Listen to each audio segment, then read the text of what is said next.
Here we are in the first marching installment of On the Sofa With, and we've got none other than the legend Tyler Fry. How's it going, Ty? I'm doing very well, Stu. Thanks for having me. No, I mean, it's been a long time in the making, obviously, with what's going on in the world, and it's great to have you here, and the first one as well. So it's an honor to be here, and thank you. Thank you for having me. No, that's great. So I think for those people outside the marching world who maybe don't know who you are, why don't you give us a little bit of background of who you are and what you've done? Oh, man. My name's Tyler, and I'm a pipe band tenor drummer. And I'm from a small town called Kincardine, Ontario, so Canada. I started drumming around 1992 as a snare drummer originally, and then slowly, secretly teaching myself tenor drum on the sidelines. And then I joined a band called the 78th Fraser Highlanders in 1995. Played there as a tenor drummer, having a lot of fun innovating and trying new things. It was a real creative environment. And then joined Shots and Dykehead in Scotland under the legendary Jim Kilpatrick in 2004, where I think I played until about 2012 or 2013, and then took time away to tour with a band called the Red Hot Chili Pipers. Yeah. But in the meantime, still conducting master classes around various parts of the world. And so drumming's my life, and it's what I love. And pipe and tenor drumming specifically So you started off on snare drum. I did. So when you first started, who was your inspiration? You know, who was did you have a tutor, or who did you look up to, or when you first started? Well, when I first started, I started in a band called the Kincardine Scottish Pipe Band, and they've had a band that has marched up and down the main street every Saturday night in the summer since 1909. Okay, so there's a bit of context. Town called Kincardine, obviously Scottish settlement, and a strong Scottish culture and tradition. So a gentleman by the name of Jim MacArthur, whom when I was a kid growing up watching the band, he was one of the snare drummers in the corps, and I think they were starting to see the memberships in decline, meaning it was sort of, for lack of a better word, an old boys club. Yeah. And they needed to finally, after all these years, get fresh young blood in. So we were sort of part of a new experiment, if you will, of bringing young, 10 and 11-year-olds. I think I was 11 when I joined. And Jim MacArthur started just teaching me the basics. Like I can recall paradiddles, triplets, mama daddies, or mummy daddies, as he would say over here. And then Craig Cahoon, who he revolutionary in terms of handcrafted boutique drums back in the 90s. Craig Cahoon actually came in as a teacher, where I learned a lot more about different idioms of percussion and reading and writing and all the essential skills that I didn't know would be so critical later in my life. But after that, I learned from a guy by the name of Doug Stronach, who had recently migrated to Ontario from Scotland after playing in a band called the Vale of Athol.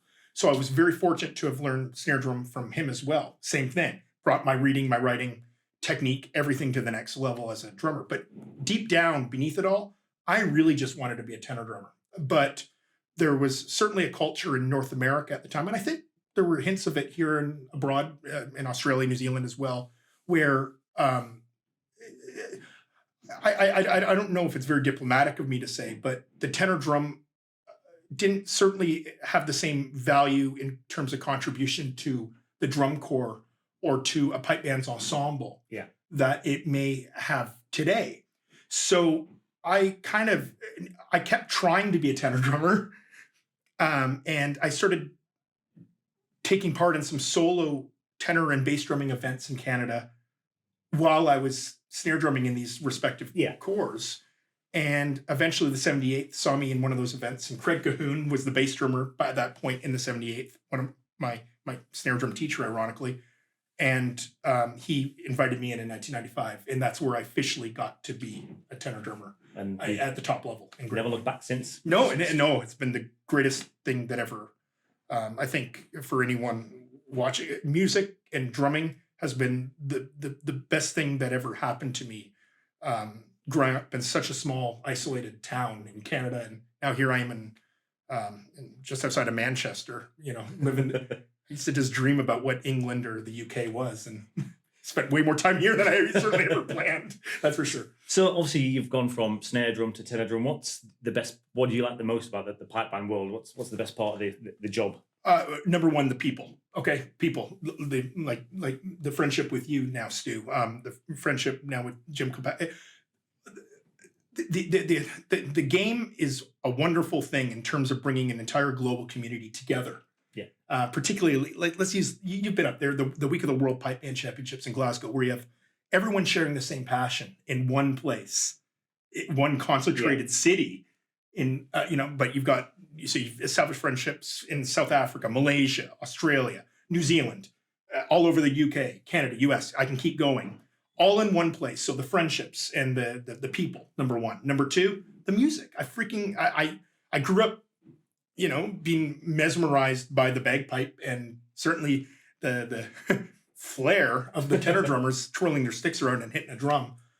So the music, certainly number two would be the thing that I enjoy the most out of the whole thing. So the friendships, the camaraderie, and without question, the music and the chance to try new and innovative, exciting things within a very traditional thing. Yeah, I mean, I get it. Obviously, being in the Marines for 22 years, we had our own sort of group of friends, and obviously now I've come into a different world. I've now got like another family. You do dotted around, whether it's America, Canada, New Zealand. And it's great, So I've been up to the worlds a couple of times, so I get that. You get caught into the whole comradeship of it all, and it's amazing. You do, and you learn that we're all just drummers now. Here's you and I both coming from a marching background, but from two totally traditionally isolated sort of genres, if you will. Yeah, within the same thing, marching. Well, we actually first met in 2011 at Drumming for Drinks. I remember that, and that's because we got the Marines involved for Drumming for Drinks. Yeah, you guys did it amazing. You blew the house down. So I mean, let's just talk about that for a second. Drumming for Drinks. For those that don't know what it is, do you want to mention a little bit how it came about and what it's all about for those who've never even heard of it before, which is it's an incredible event. Yeah, so Drumming for Drinks is an event held in Glasgow, Scotland every year, or at least until COVID every year. And it was always held on the Wednesday prior to the World Pipe Band Championships. So it started off as this vision with Scott Curry and myself. So Scott's a pipe band bass drummer who's also one of your artists with the British Drum Company. Scott and I just had this idea for a fun kind of freestyle drumming event. And it actually came from a very famous drummer named Bert Barr, who was the right-hand man to probably the father of all pipe band drumming, who was named Alec Duthard. Bert always said, he had this idea where he said, just stand on stage, you have 5 minutes, entertain me. And he thought that would have been an amazing element as part of the World Solo Drumming Championship. Yeah. Or, in other words, he thought that was the ultimate test of a good drummer, was just to put them on stage and see what they could actually do. Yeah. Free and totally just with no restraints or restrictions, as you and I both know in our idioms, things can be very true to tradition. Yeah. And not, we have to stick to a lot of rules. So it was an opportunity to people just do exactly what they want. And Spot on. Not held by any sort of restrictions. No restraints. Okay. You have 5 minutes with up to 5 guys on stage with you of any instrumentation to essentially get an audience vote. So we held that midweek, turned into a big beer tent atmosphere, fun. It's not a real poshy environment at all. It's like it's just a fun, laid back midweek, right when everyone just really needs to break loose. Midweek, but not too close to the World Championships, where you're waking up with a bit of a, not feeling that great. Funny head. Yeah, funny head. Yeah, so you got Thursday and Friday before you perform on the Saturday. Yeah. So the objective was to create something less sort of formal midweek that everyone could just let their hair down. Yeah. And see some really, really good drumming. So we had the honor of having the Royal Marines, the top secret. Again, going back to the friendships, the people. Yeah. A lot of these relationships opened up through Drumming for Drinks, and so good drumming, good music, and good people, and we put it all in one place. It's a great event. It involves drumming, it involves beer. Them two combinations. Yeah. is it's a perfect event. And there's nothing staged about it. The judges are the audience. So that whoever wins is down to the people watching, which is perfect. There's they've legitimately earned it. Through whether it be showmanship or technique or a combination. And the fact it's held in a bar as well. Just makes everything just run a lot smoother. And it, even from when I came in 2011, sorry, I've seen it go up and up and up. It getting more rammed in. It's getting close to the capacity, and it just seems to be getting more and more, popular each year. Absolutely. Yep. It just keeps growing. So I think we may outgrow the venue one day. So, I mean, that would be the ultimate compliment, So that's amazing. I think we want to make sure everyone that wants to be there can. So. Yeah, no, it's a great event. So obviously you've got this passion for tenor drumming and snare drumming and pipe band in general. So if you didn't go down the pipe band route, what would you be doing now? Great question. I don't know. I'd probably be working like the majority of my friends it used to be Ontario Hydro. It's now called Bruce Power. Small town, nuclear town. I'd probably be literally doing what my dad even did, just working for the nuclear power industry. Wow. But drumming is really what opened up all the doors abroad. I'm Canadian. I live in America now. My residency was the drumming, based on my drumming, or drumming background. I would have never met you and would have never met you. I don't even know what my life would be. Is the easy answer. Weird. It would be completely different. And I wouldn't say necessarily better or worse. It would be different. Yeah. Different. So you do a lot of traveling around, Yes. Doing master classes and clinics all over the world. Where's your favorite place to visit? Oh no, I'm going to offend. I'm going to offend someone. I love everywhere I travel.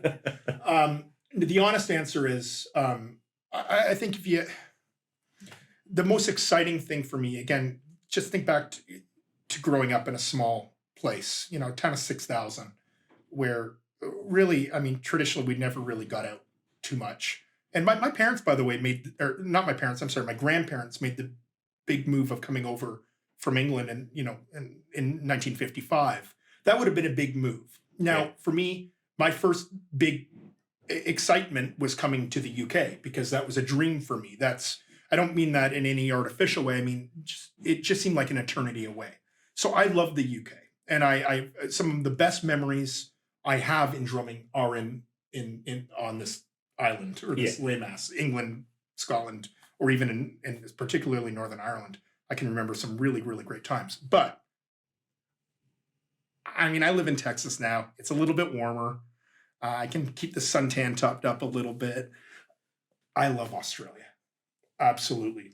I adore Australia. I think there's a really strong pipe band culture down there, but better yet, it has a great climate. I think the people are wonderful. They're keen. I think it has a lot in common with Canada culturally, meaning we've got just enough Americanisms, but there's very strongly British still. With the Queen on our coins, etc. I love Australia because I think culturally it's very close to Canada or the UK, but with a really, really great climate. And my grandpa, when he had two options, he had Toronto or Sydney, and he chose Toronto. Now I'm not really complaining because I probably wouldn't be here, but I think he made the wrong choice. Toronto was just closer for him. It meant he could come home more often. So Australia's got the best of both worlds. For me, it does. Pretty much what we're saying, yeah. And it's at the bottom of the earth. The only thing further is New Zealand. Okay, so moving on.